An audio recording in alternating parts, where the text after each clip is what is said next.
Next 9 news देख रही हैं आप और मैं हूं आपके साथ प्रज्ञा सिंह।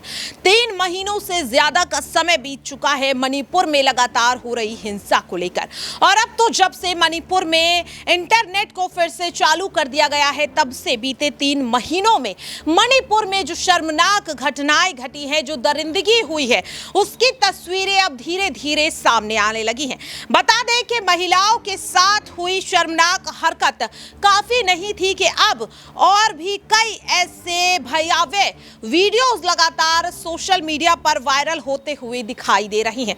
जिस तरह से मणिपुर में महिलाओं के साथ दरिंदगी की गई, उसके बाद देश के प्रधानमंत्री नरेंद्र मोदी का जो बयान आता है वो वाकई में बेहद ही ज्यादा शर्मनाक है। वो वाकई में कई तरह के सवाल खड़े कर रहा है कि बेटियों की आबरू को लेकर भी जिस तरह से राजनीति देश के प्रधानमंत्री करते हुए नजर आ रहे हैं, वो कितना सही है। सुनिए जरा सबसे पहले प्रधानमंत्री नरेंद्र मोदी के उस बयान को कि किस तरह से मणिपुर में हुई बेटियों के साथ दरिंदगी पर भी वो शांति की अपील नहीं करते।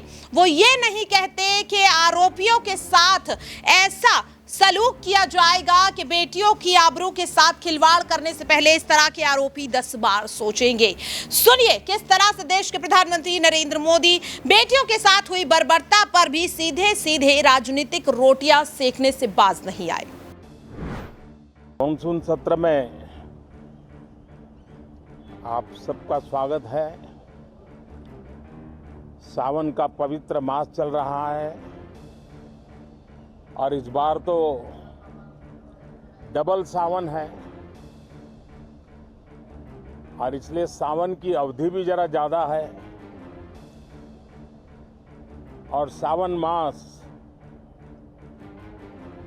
पवित्र संकल्प के लिए, पवित्र कार्यों के लिए बहुत ही उत्तम माना जाता है।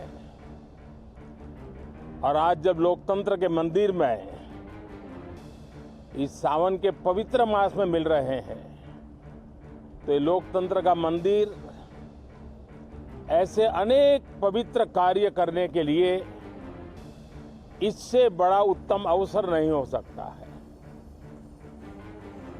मुझे विश्वास है कि सभी माननीय सांसद मिलकर के इस सत्र का जनहित में सर्वाधिक उपयोग करेंगे।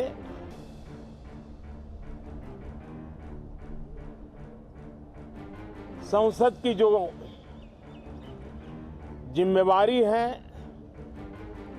और संसद में हर सांसद की जो जिम्मेवारी है, ऐसे अनेक कानूनों का बनाना, उसकी विस्तार से चर्चा करना बहुत ही आवश्यक है।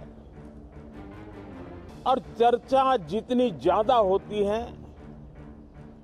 चर्चा जितनी ज्यादा पैनी होती है, उतना जनहित में दूरगामी परिणाम देने वाले अच्छे निर्णय होते हैं। सदन में जो माननीय सांसद आते हैं वो धरती से जुड़े हुए होते हैं, जनता के दुख दर्द को समझने वाले होते हैं। और इसलिए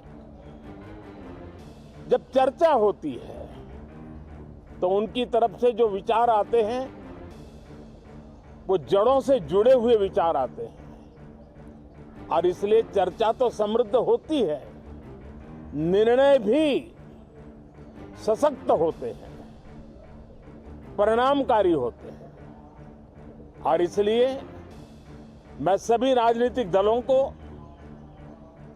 सभी माननीय सांसदों को इस सत्र का भरपूर उपयोग करके जनहित के कामों को हम आगे बढ़ाएं। ये सत्र अनेक रूप से महत्व का भी है, क्योंकि इस सत्र में जो बिल लाए जा रहे हैं वो सीधे सीधे जनता के हितों से जुड़े हुए हैं। हमारी युवा पीढ़ी जो पूरी तरह डिजिटल वर्ल्ड के साथ एक प्रकार से नेतृत्व कर रही है, उस समय डेटा प्रोटेक्शन बिल देश के हर नागरिक को एक नया विश्वास देने वाला बिल है और विश्व में भारत की प्रतिष्ठा बढ़ाने वाला बिल है।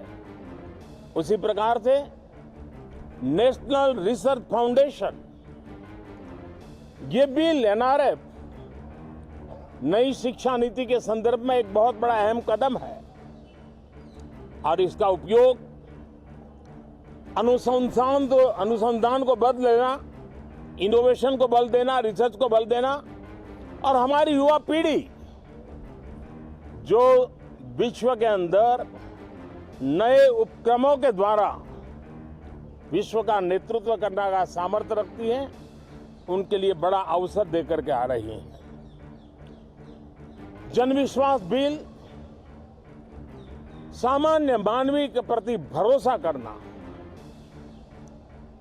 अनेक कानूनों को डिक्रिमिनलाइज करना, इस मुहिम को आगे बढ़ाने वाला ये बिल, उसी प्रकार से जो पुराने कानून है उनको खत्म करने के लिए भी एक बिल में प्रावधान किया जा रहा है। हमारे यहां सदियों से एक परंपरा रही है कि जब विवाद हो तो संवाद से सुलझाया जाए। मीडिएशन की परंपरा हमारे देश की बहुत सदियों पुरानी है। उसको अब कानूनी आधार देते हुए मीडिएशन बिल लाने की दिशा में इस सत्र का बहुत बड़ा उपयोग है, जो अनेक विवादों से सामान्य मानवीय से लेकर के असामान्य संजोगों को भी मिल बैठ करके सुलझाने का एक मजबूत नींव बनाएगा। इसी प्रकार से डेंटल मिशन को लेकर के एक बिल जो हमारे डेंटल कॉलेजेस के लेकर मेडिकल के छात्रों के लिए एक नई व्यवस्था को आकार देगा। ऐसे अनेक महत्वपूर्ण बिल इस बार इस सत्र में संसद में आ रहे हैं। तब ये जनहित के हैं, ये युवा हित के हैं, ये भारत के उज्जवल भविष्य के लिए हैं। मुझे विश्वास है कि सदन में गंभीरतापूर्वक इन बिलों पर चर्चा करके हम बहुत तेजी से राष्ट्रहित के महत्वपूर्ण कदमों को आगे बढ़ाएंगे। साथियों, आज जब मैं आपके बीच आया हूं, इस लोकतंत्र के मंदिर के पास खड़ा हूं, तब मेरा हृदय पीड़ा से भरा हुआ है, क्रोध से भरा हुआ है। मणिपुर की जो घटना सामने आई है, किसी भी सभ्य समाज के लिए यह शर्मसार करने वाली घटना है। पाप करने वाले, गुनाह करने वाले कितने हैं, कौन है, वो अपनी जगह पे है, लेकिन बेइज्जती पूरे देश की हो रही है। 140 करोड़ देशवासियों को शर्मसार होना पड़ रहा है। मैं सभी मुख्यमंत्रियों से आग्रह करता हूं कि वे अपने राज्य में कानून व्यवस्था को और मजबूत करें, खास करके हमारी माताओं बहनों की रक्षा के लिए कठोर से कठोर कदम उठाएं। घटना चाहे राजस्थान की हो, घटना चाहे छत्तीसगढ़ की हो, घटना चाहे मणिपुर की हो, इस देश में, हिंदुस्तान के किसी भी कोने में, किसी भी की राज्य सरकार में राजनीतिक वाद विवाद से ऊपर उठ करके कानून व्यवस्था का महात्मा, नारी का सम्मान, और मैं देशवासियों को विश्वास दिलाना चाहता हूं, किसी भी गुनहगार को बख्शा नहीं जाएगा।